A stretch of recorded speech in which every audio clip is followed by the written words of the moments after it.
1962 চনত প্ৰতিষ্ঠা হোৱা বিদ্যালয়খনে 60টা দশক সম্পূৰ্ণ কৰিলে। গতিকে আমাৰ 3দিনীয়া কাৰ্যসূচী আছে। প্ৰথম দিনা আমাৰ প্ৰথম 60খন পতাকা উত্তোলনে আমাৰ কাৰ্যসূচী আৰম্ভ হ'ব। তাৰপিছত আমাৰ যিটো আমাৰ মাননীয় স্বাস্থ্যমন্ত্ৰী ৰাজহ মন্ত্ৰী কেশৱ মহন্ত ডাঙৰীয়া যিটো আমাৰ ইয়াত হীৰক জয়ন্তী উদ্যান তেখেতে দিছে স্মাৰক, সেয়া স্মাৰক উন্মোচন হ'ব। তাৰপিছত শ্বহীদ স্তম্ভ আছে, বেদী উন্মোচন হ'ব। তাৰপিছত স্মৃতি তৰ্পণ হ'ব। সেইখিনি তাৰপিছত গধূলি 60 গছি বন্তি প্ৰজ্বলন আৰু ছাত্ৰ ছাত্ৰীৰ দ্বাৰা সন্ধিয়া সাংস্কৃতিক অনুষ্ঠান। আৰু দ্বিতীয় দিনাখন আমাৰ প্ৰাক্তন ছাত্ৰ সন্মিলন আছে।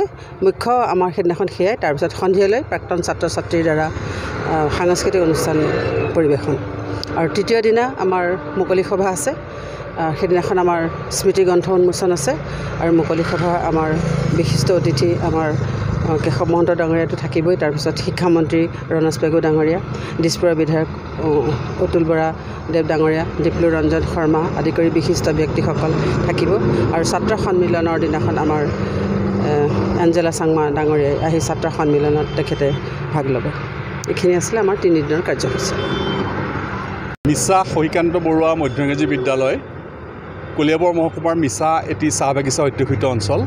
এই অঞ্চলটোত 1962 চনত এই বিদ্যালয়ৰ জন্ম হৈছিলে।